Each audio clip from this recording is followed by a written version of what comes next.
E um fato que chama atenção também, a gente às vezes não observa, né? A equação da engenharia, aos meus olhos, ela veio mudando muito ao longo dos anos, né? Se você pensasse na infraestrutura brasileira há 30, 40 anos atrás, e você fosse fazer um grande empreendimento, eram 3, 4 empreiteiras ali, que muitas vezes davam o braço entre elas, e elas eram quase sócias de um ativo, né?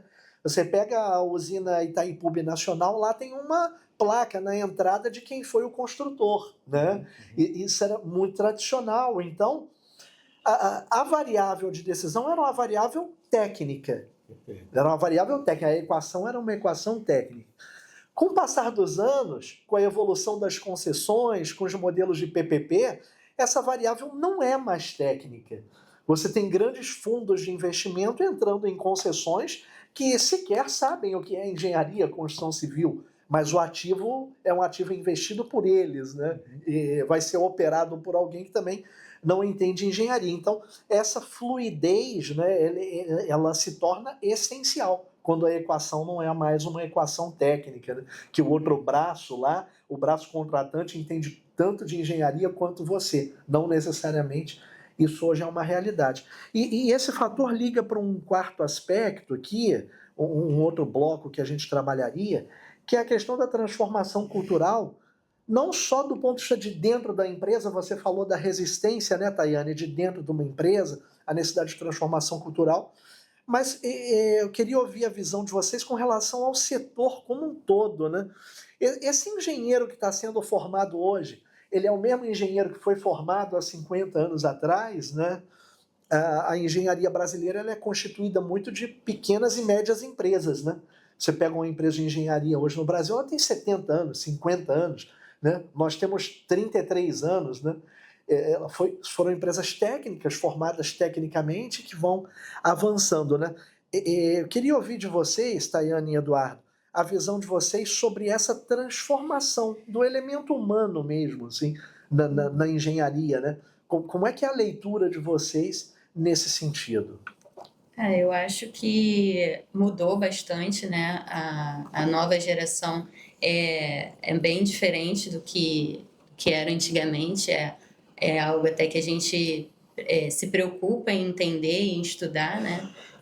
Então, eu acho que tem sim uma diferença, mas a gente precisa ainda assim se preocupar com essa mudança cultural, não só interna nossa, mas essa mudança do segmento como um todo, né? E todos que estão relacionados.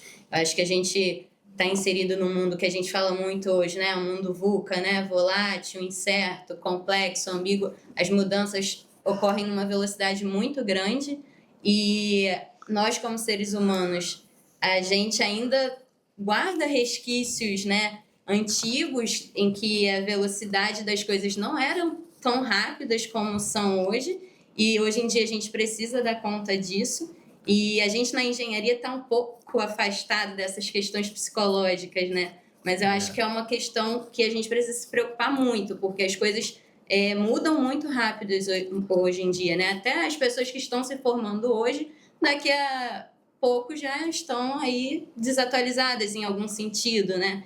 Então, acho que hoje essa questão de formação não está mais ligada só ali antigamente. A pessoa fazia uma graduação, saía da graduação, ficava 50 anos ali, trabalhando, né, confortavelmente, era um especialista com aquela graduação, aquele mestrado que ela fez. Hoje em dia já não é mais assim, né? A gente precisa estar estudando continuamente, todo dia tem alguma coisa nova acontecendo. E tem esse fator psicológico também, que eu acho que a gente tem que levar em consideração. Que muitas vezes a gente, no nosso próprio dia a dia, esquece, mas que eu acho que é importante, né? Hoje, cada dia mais. Mas eu acho assim, adicional a isso, ainda tem um ponto que é a governança, sabe? Antigamente, as empresas, né, principalmente as empresas de construção civil e engenharia aqui no Brasil, eram muito hierárquicas, né? Eram muito ali o dono, né, que fundou a empresa 70 anos atrás e aquela hierarquia, né, bem militarizada, né? E eu acho que esse novo ecossistema VUCA que você falou tem tudo a ver com uma governança muito firme, mas onde é participativa. né? Ok. Onde essa governança, onde todos podem participar, né, das decisões, das tomadas de decisão da empresa, né? Então, eu acho que isso tem a ver total com a transformação que nós estamos vivendo na nossa cultura, né? Todo mundo quer participar, né? Os nossos filhos querem também ter direitos a falar ali, né? Então, eu acho que isso tem tudo a ver com o momento também. Sim. Muito bom. E você falou em governança, né, Eduardo? Um ponto importantíssimo dentro dessa transformação cultural do setor como um todo, né? E você é um pouquinho mais experiente em termos de idade, né, do que a Tayane, além da inteligência feminina, né, tá nos Claro, emprestando à juventude. Você se formou numa época e hoje dirige uma empresa depois de 20, 30 anos ali, né, de formação, você deve ter sentido isso. E você acredita, Eduardo, que o nível de governança nos contratantes das empresas de construção também mudou? Você acha que eles estão mais exigentes, as estruturas estão mais profissionais?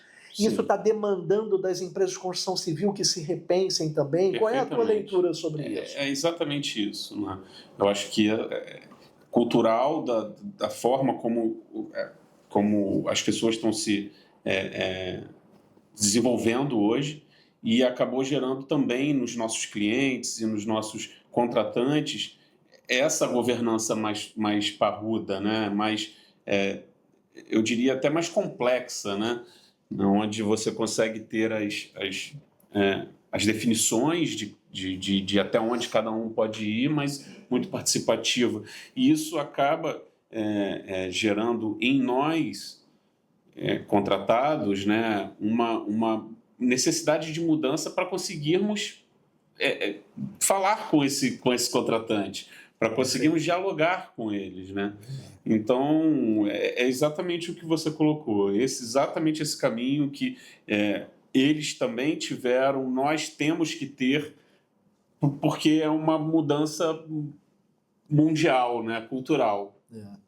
E às vezes a gente lida até, né, isso é muito normal na indústria da construção civil, a gente lida com uma série de subcontratados, que são empresas às vezes menores que a gente, né, um fornecedor de material, de equipamento, de utensílios ali, que é bem menor, e esse cara a gente também tem a missão de puxar. Né, puxar ele, que muitas vezes nós somos os responsáveis, né, pela entrega final, mas dependemos muito dele. Né? Então temos que puxar, mostrar para ele, é assim. É verdade. Isso.